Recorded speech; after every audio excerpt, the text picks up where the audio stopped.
Hey everyone, and welcome back to another kit bashing video. Today we're going to be using some Stormcast Eternals from the Skaven box set to make some Chaos Chosen. Now the reason for this is because I've been trying to build a Slaves to Darkness army for AOS for nigh on a year now, and in that time all I've been able to build is one set of Chaos Warriors. I've painted those, they're all done, and half build and paint a Kitbash converted set of Eternus alternate sculpt that is my leader for this army, as well as a Chaos Corrupted Demon Dwarf, which will be my Chaos Champion. On top of that, I've got a bit of made and left grey in the form of some Legionnaires for Warcry, as well as the Sorceress that came in the Warhammer Plus edition model last year. Now, that's clearly not enough, and as such, I'm going to use this channel and do a very YouTubery thing and set myself a challenge. I want to get to the end of this year with at least 1,500 points, and if not 2,000 points of an army, so I can play game of Age of Sigmar 4th edition, because I'm not letting another edition pass me by without playing a game. Now, in order to do that, I've got a number of models set in the pile of shame. First up is the Skaven Stormcast, the Lord Terminos, the Vigilant, and the Reclusians that I'm going to be turning into a set of Chaos Chosen. I've also got a set of Chaos Knights that I want to make into a Varangard and Chariot, because I am not paying those prices, and I am happy to do all the kit bashing and converting I can to make them special, which I've already started, and heads up, there's lots of heads. And on top of that, I'm going to get some Blood Knights to field as the actual Chaos Knights unit, because then they will look a little bit different and they fit a little bit with that Stormcast vibe. And finally, I've got a Usharan and a Demon Prince, and I want to smudge them together and make some sort of ultimate vampire Demon Prince, because it just sounds cool to me. The narrative behind this army is that they are led by a masked winged creature known as the Weeping Scorn. The Weeping Scorn is a fallen angel, an escapee from Sigmar's realm who seeks vengeance and revenge against Sigmar himself. So I can't think of nothing better to use than a set of Stormcast Eternals, some particularly specialist ones nonetheless, and ones that have been Reclusians, which are at the edge of their tether, that I can use to make some Chaos Chosen for this army. So that's what we're going to be doing today, and if you want to follow me on this journey, why don't you give us a subscribe and click that bell for notifications so you know when the next episode is out. Now, I'm going to play you a little narrative intro for this army, and then we will show you how I kitbashed and converted the Lord Terminos, Vigilant, and the Reclusians into a set of Chaos Chosen for my Chaos Warriors army. Let's roll the tape. Deep in the heart of Azir, Sigmar's lies pervade, as he denies us our death, without our consent ever reforging us until our souls are wrenched from us, never to be used again. I have escaped, but he takes my brothers and sisters daily. I will find him and reap my revenge. I will not rest until his tears weep upon the land and his blood drips upon my blade. I am the Weeping Scorn, and I will seek my vengeance.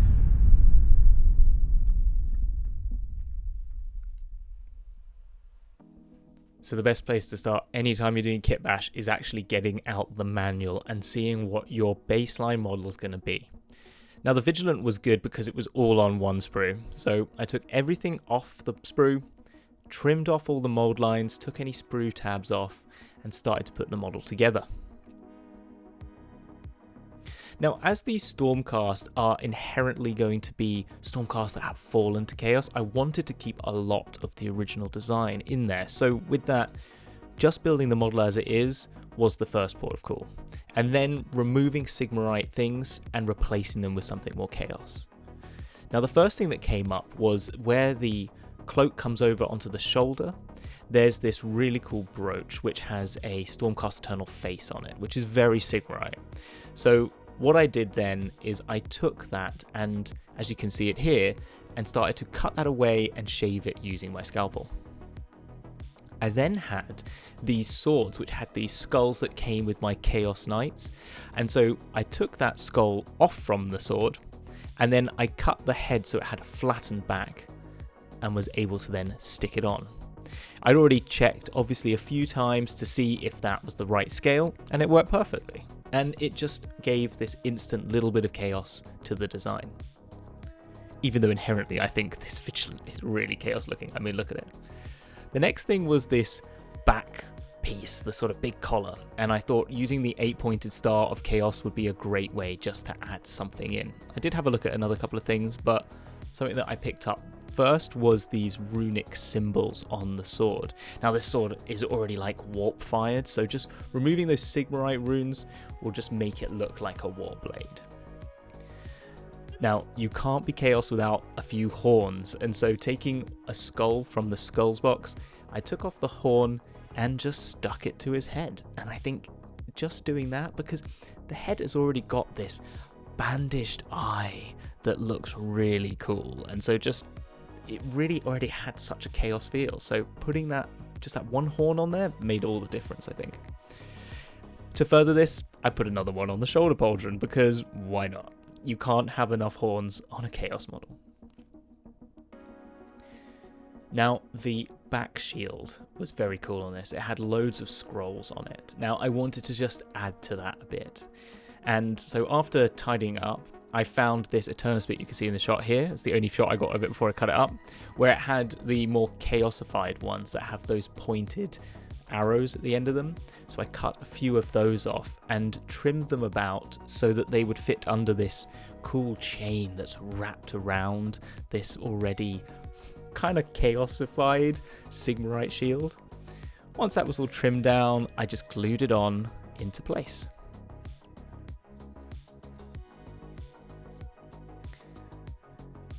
The push fit was okay on this. Actually, I was very happy that once I had painted them and used the spray paint, it had filled in a lot more holes. Next up was this knee bit, another Sigmarite symbol on that knee. It's that sort of griffin-like symbol, so I trimmed that down and used what I had actually a similar brooch area that's on the Stormcast we just did with the skull, was on the couple of the Chaos Knights, I believe, and it was this demon head, so I stuck that on there, and I think that looked pretty menacing. And there you go, a few little minor changes to this model just to bring it to that more chaos vibe. Next up was the Lord Terminos. Now, he is so cool. He's got that amazing axe. And again, it was just taking everything off the sprue and putting it together as it said in the instructions as the first instance. One of the cool things about this model is the base. It has this awesome step that you can stand on, and I was just like, it instantly just gives it so much more gravitas because the blade is so big, he has to stand up to like hold it down, which is really cool. Now this character had a Stormcast head, so I needed to find something for that. So I went back to my Chaos Knights and took one of the more chosen looking ones because they had the bigger horns. However, that back collar was getting in the way, so I started by cutting a few of the fronds off of it, but it still wouldn't fit. And so I decided that actually it still looks very Stormcasty with that, so why don't we just cut it off? Keep it as like a high-backed collar, but doing that will just remove that more Sigmarite flavour and allow the head to fit on, and I think it looked a bit more menacing because of it. I quite liked it. The head didn't fit because it didn't have a neck joint, so I just used a bit of sprue and saw if that worked and adjusted it about a bit, and using a bit of glue to soften it down and a bit of trimming, I was able to fit that into the ball joint and then fit the head in. I did recess it a bit into the collar because I wanted it to look a little bit more menacing. And there he is on the base, already looking super chaosified.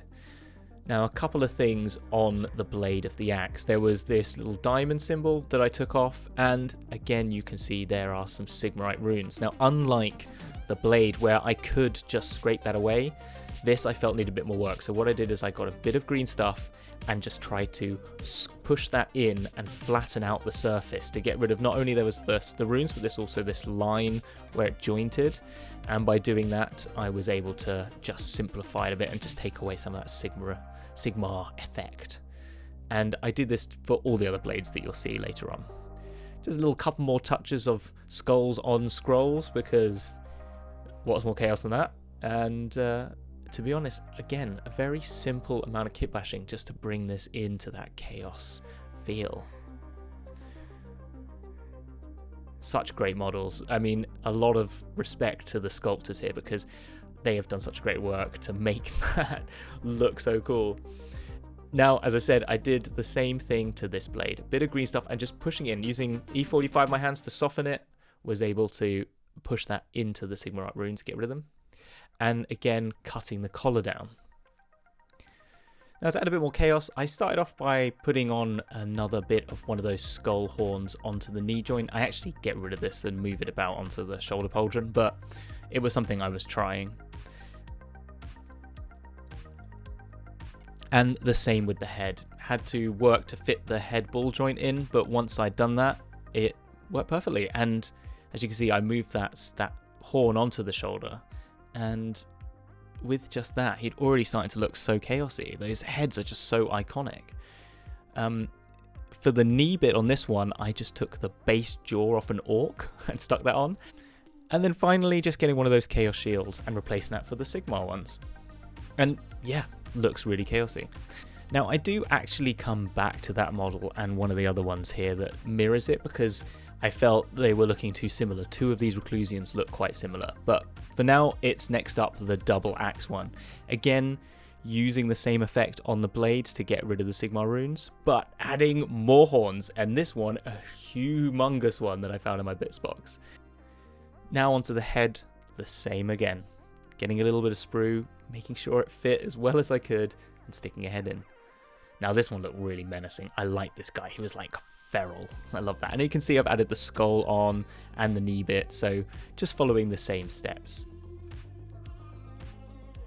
I thought this one is the last one that mirrored the one I talked about earlier, and I loved his shield, but I felt him and the other one with just one axe, again, as I said, looked very similar. So after actually spraying them all, as you can see here, look at this, like the Vigilant looks really cool. The Terminos looks really cool, but these two, just too similar.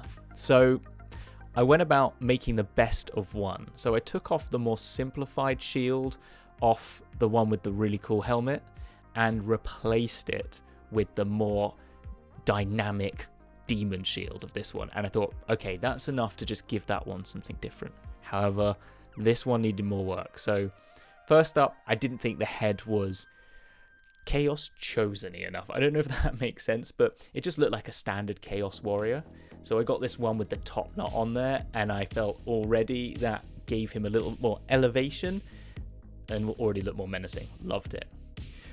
But I wanted to do more. Now, I wanted a big axe, basically. And so I made this sketch and then cut out that shape from a bit of cardboard. I did that off camera, so I'm sorry I haven't got that on screen. But so what I did is I looked at a few ways to fit this huge axe on.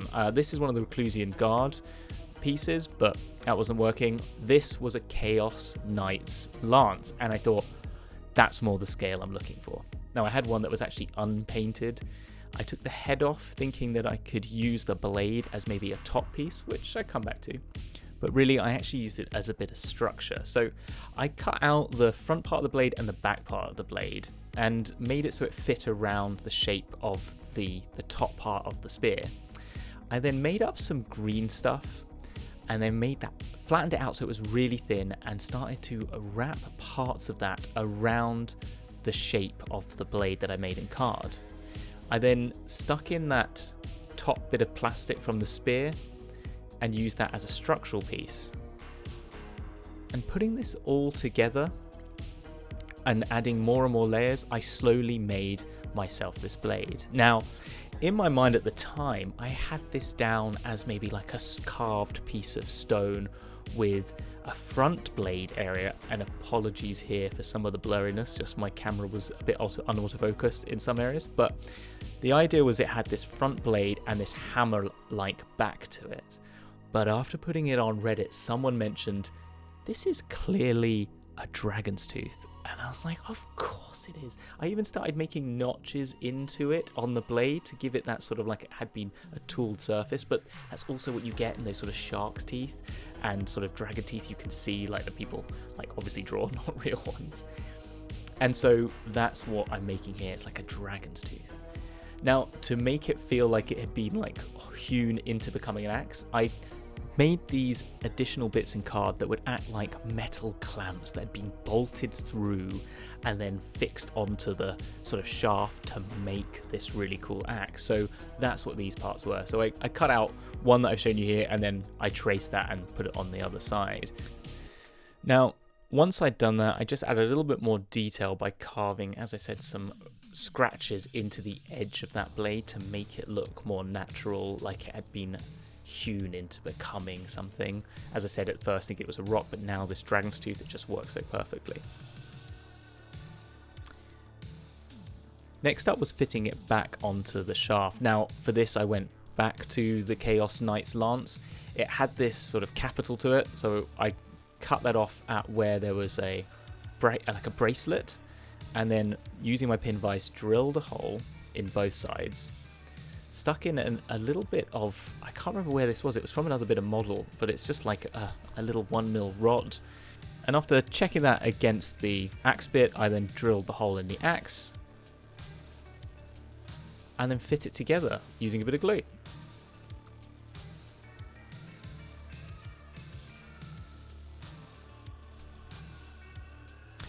I think it was looking pretty cool, to be honest. I quite liked it. So I put it next to the model and you can see that's an axe. It is a proper axe, right?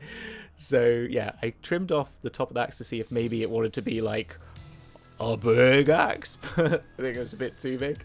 So I put it down to ground level and then cut the base bit of the original axe off.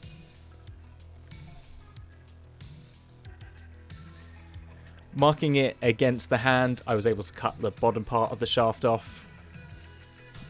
Nearly lost it there. And then glued that to the bottom of the hand. And then I checked out where that was again, and then did another, using that piece of 1mm bit of like plastic, did another one of those joints where I drilled a hole and then put a bit of plastic between the two and glued it on, and that gave it some structure. At the base I also used this little skull detail that actually came with the Stormcast models for basing, and stuck that down to give it something to rest upon, and there it is. Now the next day, after letting that dry, I did a little bit of filing to just make it a bit more sharper edged, so making those top bits a bit sharper, and then making the blade itself a bit sharper, and defining the blade edge from the rest of the parts. So to make this a little bit more, I had this flag thing from the Eternus model, and it was a bit too tall, so I cut one of them off and then fit it to the top, and this made it the banner axe, and I quite like that. The banner blade is a thing already, so it had to be the banner axe, but maybe it's just the dragon tooth banner axe. Again, just drilled in a little bit to fit into the tip of the actual spearhead that came through there, just to fix that on, and used a bit of super glue because the fixing was also to a bit of green stuff. I then raided my daughter's jewelry making set and stole a couple of these little gems just to adorn it with some extra detail. I put a couple of those around the actual axe bit on the end, which was like the hammer side, and then at the joint part. Were very fiddly. Next up was I had this like a rotary wheel with spokes that I cut off and stuck those to the head of the axe just to make it a little bit more menacing, as you can see. And once that was done, I pretty much called it there. So let's have a look.